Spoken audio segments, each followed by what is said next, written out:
Dia 3. O que dirige a sua vida? Percebi que o que faz os homens correr atrás do sucesso é a inveja. Eclesiastes 4:4. O homem sem propósito é como um barco sem leme, um vira-lata, um nada, um ninguém. Thomas Carlyle. A vida de todo indivíduo é dirigida por algo. A maioria dos dicionários definem o verbo dirigir como guiar, controlar, direcionar. Se você está dirigindo um carro, batendo um prego ou chutando uma bola, estará naquele momento guiando, controlando e direcionando. Que força motriz dirige a sua vida? Neste exato momento, é possível que um problema, uma urgência ou o fim de um prazo determinado estejam dirigindo você. É possível que uma lembrança dolorosa, um temor ou uma crença inconsciente também estejam dirigindo. Centenas de circunstâncias, valores e emoções podem dirigir a sua vida. Eis aqui 5 dos mais comuns. Muitos são dirigidos pela culpa. Algumas pessoas passam a vida inteira fugindo do remorso, ocultando a vergonha. Dirigidas pela culpa, são manipuladas pelas lembranças. Permitem que o passado controle o futuro e frequentemente punem a si mesmas, sabotando o próprio sucesso. Quando Caim pecou, sua culpa o afastou de Deus, que disse: "Você será um fugitivo errante pelo mundo." Gênesis 4:12. Esse quadro descreve a maioria das pessoas hoje em dia. Andar pela vida sem propósito. Somos produtos de nosso passado, mas não precisamos ser prisioneiros dele. O propósito de Deus não é restringido pelo nosso passado. Ele tornou um assassino chamado Moisés em um líder e um covarde chamado Gideão em um corajoso herói. E também pode fazer coisas maravilhosas com o restante da sua vida. Deus é especialista em dar às pessoas um novo começo. A Bíblia diz: "Como é feliz o homem que tem as suas desobediências perdoadas e os seus pecados cobertos." Salmos 32:1. Muitos são dirigidos pelo ressentimento e pela raiva.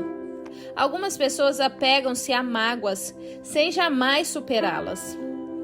Em vez de aliviar a dor por meio do perdão, revivem-na continuamente, intensamente. Quando dirigidas pelo ressentimento, calam-se, interiorizam a raiva, enquanto outras se irritam e agridem outros. Ambas as reações são nocivas e inúteis. O ressentimento sempre machuca mais o ofendido do que a pessoa que o ofendeu. Enquanto o ofensor provavelmente já esqueceu o insulto e seguiu em frente, você continua angustiado em sua dor, perpetuando o que aconteceu. Ouça: aqueles que o magoaram no passado não poderão continuar a feri-lo a menos que você se agarre à dor por meio do ressentimento. O que passou, passou. Nada pode mudar o passado. Você apenas se machuca com a amargura. Para o seu próprio bem, aprenda com o passado e o mande para bem longe. A Bíblia diz: "Ficar desgostoso e amargurado é loucura, é falta de juízo, que leva à morte." Jó 5:2. Muitos são dirigidos pelo medo. Seus temores provavelmente resultam de experiências traumáticas e de expectativas fantasiosas, do crescimento num lar extremamente severo ou mesmo de predisposição genética. Independentemente do que tenha causado tal situação, pessoas dirigidas pelo medo com frequência perdem grandes oportunidades por terem medo de correr riscos. Em vez disso, Comportam-se de maneira cautelosa, evitando arriscar-se e tentando manter o status quo. O medo é o encarceramento voluntário, que o impedirá de se tornar quem Deus pretende que você seja. Você deve agir contra isso, com as armas da fé e do amor. A Bíblia diz: no amor não há espaço para o medo. O amor amadurecido expulsa o medo. Considerando que o medo causa uma vida vacilante e cheia de temores, medo da morte, medo do julgamento, podemos dizer que quem tem medo não está completamente aperfeiçoado no amor. 1 João 4,18. Muitos são dirigidos pelo materialismo. O desejo de adquirir é o único objetivo na vida de algumas pessoas. O impulso de sempre querer mais se baseia na concepção equivocada de que possuir mais me tornará mais feliz, mais importante e mais protegido. Contudo, são 3 expectativas falsas. Os bens materiais trazem felicidade apenas temporária.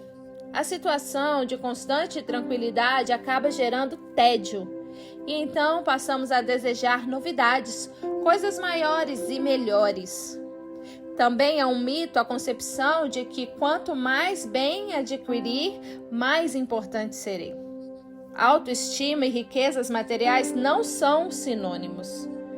Nosso valor não é determinado por nossas posses. E Deus deixa claro que as coisas mais valiosas da vida não são os bens materiais. O mito mais comum a respeito do dinheiro é o de que quanto mais dinheiro se tem, mais protegido se está. Isso não é verdade. Riquezas podem ser perdidas num piscar de olhos por uma quantidade considerável de fatores que fogem ao nosso controle. A verdadeira segurança só pode ser encontrada naquilo que jamais poderá ser tomado de você: seu relacionamento com Deus. Muitos são dirigidos pela necessidade de aprovação. Algumas pessoas permitem que expectativas alheias de pais, cônjuges, filhos, professores ou amigos controlem as suas vidas. Muitos adultos ainda tentam ganhar a aprovação de pais que nunca estão satisfeitos. Outros são dirigidos pela pressão social do grupo a que pertencem, sempre preocupados com o que os outros podem pensar. Infelizmente, os que seguem a multidão quase sempre acabam perdidos nela. Não conheço todas as chaves do sucesso, mas uma chave para o fracasso é tentar satisfazer a todos. Ser controlado pela opinião dos outros é uma forma segura de jamais atingir os propósitos de Deus para a sua vida. Jesus disse: ninguém pode servir a 2 senhores. Mateus 6, 24. Outras influências ainda podem dirigir a sua vida, mas todas levam ao mesmo impasse: potencial não aproveitado, estresse desnecessário e uma vida não realizada. Essa jornada de 40 dias mostrará como ter uma vida dirigida por propósitos, uma vida guiada, controlada e direcionada pelos propósitos de Deus. Nada é mais importante que conhecer os propósitos de Deus para a sua vida. E nada pode compensar o prejuízo de não os conhecê-lo. Nem o sucesso, nem as riquezas, nem a fama, nem os prazeres. Sem um propósito, a vida não passa de movimento sem sentido, uma atividade sem direção ou uma série de acontecimentos sem motivo. Sem um propósito, a vida é banal, mesquinha e inútil. As vantagens de uma vida dirigida por propósitos. Há 5 grandes vantagens em se viver uma vida com propósitos. Conhecer o propósito de sua vida faz com que ela tenha sentido. Fomos feitos para alcançar algum significado na vida. Por isso, tantas pessoas recorrem a métodos questionáveis como a astrologia, para descobri-lo.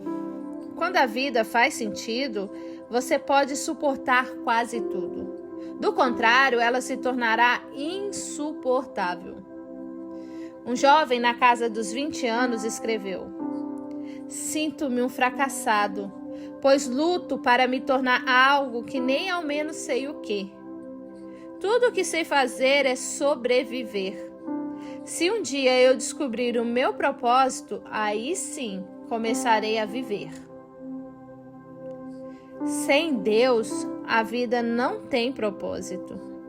Sem um propósito, a vida não faz sentido. Sem um sentido, a vida não tem relevância nem esperança. Na Bíblia, diversas pessoas expressaram a sua falta de esperança. Isaías queixou-se: "Tenho me afadigado sem qualquer propósito. Tenho gastado a minha força em vão e para nada." Isaías 49:4. Jó disse: "Meus dias são vazios e sem esperança." Jó 7:6. E detesto a vida, não quero mais viver. Deixe-me em paz, pois a minha vida não vale nada. Jó 7:16.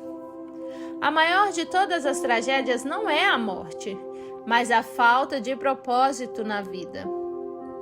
A esperança é tão essencial para a vida quanto o ar e a água. É preciso esperança para lutar. O Dr. Bernie Siegel descobriu que poderia prever qual dos pacientes com câncer apresentaria melhoras ao perguntar: "Você quer viver até os 100 anos de idade?" Os que tinham profunda noção de propósito de vida respondiam que sim, e eram aqueles com maior probabilidade de sobrevivência. A esperança é resultado de se ter um propósito. Se você tem se sentido sem esperança, não desista. Mudanças maravilhosas acontecerão em sua vida quando você começar a viver com propósitos. Deus diz: "Sei os planos que tenho para vocês, planos para o bem, não para lhes causar aflição. Eu lhes darei esperança e um futuro promissor." Jeremias 29:11. Talvez você esteja com a sensação de estar enfrentando um problema insolúvel, mas a Bíblia diz: Deus é capaz de fazer muito mais do que jamais poderíamos ousar ou imaginar, infinitamente além das nossas mais sublimes orações, anseios, pensamentos ou esperança. Efésios 3:20. Conhecer seu propósito simplifica a vida. Ele define o que você faz e o que não faz. O propósito é o padrão pelo qual você avalia as suas ações, para saber as que são essenciais e as que não são. Basta perguntar: essa ação me ajudará a cumprir o propósito de Deus para a minha vida? Sem um propósito claro, ficamos sem alicerce para fundamentar as decisões, dividir o tempo e empregar os recursos. A tendência será tomar decisões com base nas circunstâncias, nas pressões do momento ou nas variações de humor. Quem não conhece o seu propósito exagera nas atividades, e isso causa estresse, fadiga e conflitos. É impossível fazer tudo o que as pessoas querem que você faça. Seu tempo é suficiente apenas para fazer a vontade de Deus. Se não consegue realizá-la por completo, significa que está tentando fazer mais do que Deus pretendia que fizesse. Ou possivelmente está assistindo muito a programas de televisão. Uma vida dirigida por propósitos conduz-nos a um estilo de vida mais simples e a uma agenda mais saudável. A Bíblia diz: a vida presunçosa e cheia de pompa é uma vida vazia, mas a vida simples e sincera é uma vida plena. Provérbios 13:7. Isso também leva à paz de espírito. Tu, ó Senhor, dás paz e prosperidade às pessoas que têm uma fé firme, às pessoas que confiam em Ti. Isaías 26:3. Conhecer seu propósito ajuda a estabelecer prioridades. Isso faz com que os esforços e energias se concentrem naquilo que é importante. Você se torna eficiente ao ser seletivo. Faz parte da natureza humana distrair-se com assuntos de menor importância. Fazemos de nossa vida um jogo. Henry David Thoreau observou que as pessoas vivem em um desespero silencioso. Mas hoje uma melhor descrição seria distração sem objetivos. Muitas pessoas são como giroscópios rodopiando num ritmo frenético sem jamais chegar a lugar algum. Sem um propósito definido, você ficará mudando de rumo, de emprego, de relacionamentos e de igreja, na esperança de que cada mudança seja definitiva ou preencha o vazio em seu coração. Você pensa, talvez seja diferente dessa vez. Mas isso não resolve o verdadeiro problema, que é a falta de foco e de propósito. A Bíblia diz: não se descuidem, tentem entender o que o Senhor quer de vocês. Efésios 5:17. A capacidade de concentração pode ser verificada na luz. A luz difusa tem impacto e energia reduzidos, mas você pode concentrar o foco. Com uma lente de aumento, os raios do sol podem ser concentrados a ponto de atear fogo à grama ou a um pedaço de papel. Quando a convergência da luz é maior, como o raio laser, ela pode até cortar o aço. Não há nada tão poderoso quanto uma vida direcionada, isto é, vivida com propósito. Os homens e as mulheres que mais influenciaram a história estavam concentrados numa direção. O apóstolo Paulo, por exemplo, difundiu o cristianismo no Império Romano praticamente sozinho. Seu segredo era uma vida direcionada. Ele disse: estou concentrando minhas energias unicamente nisso. Esquecer o que já passou e avançar para o que está à minha frente. Filipenses 3:13. Se você quer que sua vida cause impacto, dê-lhe uma direção. Pare de andar em círculos, pare de tentar fazer de tudo. Faça menos. Elimine até mesmo as boas atividades, concentrando-se apenas no que for mais importante. Jamais confunda atividade com produtividade. Você pode estar ocupado sem ter um propósito. Mas, para quê? Paulo disse: assim os interessados em tudo que Deus tem para nós devem se manter focados no alvo. Filipenses 13:15. Conhecer seu propósito traz motivação. O propósito sempre produz entusiasmo. Nada mais estimulante que um propósito claro. No entanto, a paixão se esvai quando falta propósito. Até mesmo levantar-se da cama se torna um fardo. Normalmente, é o trabalho sem sentido que nos esgota, consome nossa força e nos rouba o prazer, não o excesso de trabalho. George Bernard Shaw escreveu: esta é a verdadeira alegria da vida, ser usado por um propósito reconhecido por você mesmo como grandioso. Ser uma força da natureza, em vez de um amontoado inconstante e egoísta de ressentimentos e lamentações, sempre reclamando que o mundo não se esforça para torná-lo feliz. Conhecer seu propósito irá prepará-lo para a eternidade. Muita gente passa a vida tentando criar um legado. Tais pessoas querem ser lembradas depois que partirem.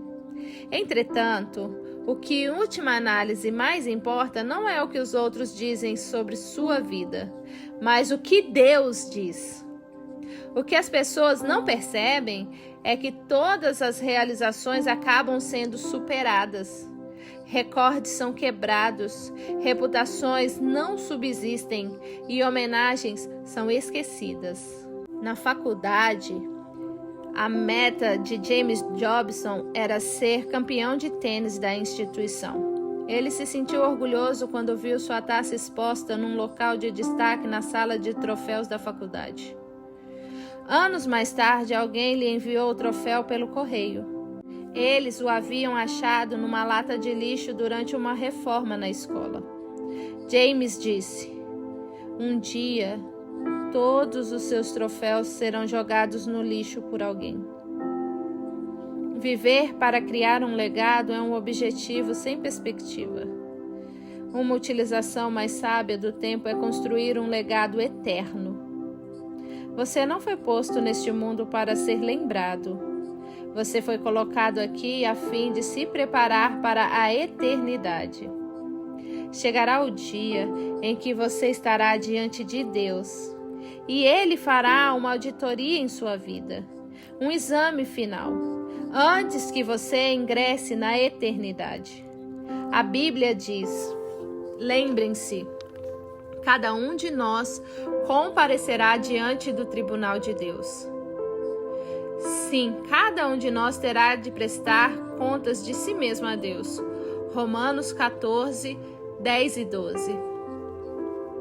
Felizmente, Deus quer que passemos no teste. Por isso nos deu as perguntas antecipadamente. Pela Bíblia, entendemos que Deus nos fará duas perguntas fundamentais. Primeira: o que você fez com o meu filho Jesus Cristo? Deus não irá perguntar sobre sua formação religiosa ou visão doutrinária. O único ponto importante será: você aceitou o que Jesus fez por você? Aprendeu a amá-lo e a confiar nele? Jesus disse: "Eu sou o caminho, a verdade e a vida. Ninguém vem ao Pai a não ser por mim." João 14:6. Segunda pergunta: o que você fez com o que eu lhe dei? Isto é, o que você fez com a sua vida? Dádivas, talentos, oportunidades, energia, relacionamentos e recursos. Enfim, tudo que Deus deu a você. Gastou-os com você mesmo ou fez uso deles para os propósitos que Deus tinha para você? Prepará-lo para essas duas perguntas é o objetivo deste livro. A primeira irá determinar onde você passará a sua eternidade. A segunda determinará o que você fará na eternidade. Ao terminar este livro, você estará pronto para responder a essas duas perguntas. Dia 3. Pensando sobre o meu propósito de vida. Tema para reflexão: viver com um propósito é o caminho para a paz. Versículo para memorizar: Isaías 26:3. Tu, ó Senhor, dás paz e prosperidade às pessoas que têm uma fé firme, às pessoas que confiam em ti. Pergunta para meditar: na opinião de minha família e de meus amigos, o que dirige a minha vida? E qual é o que eu desejo que seja?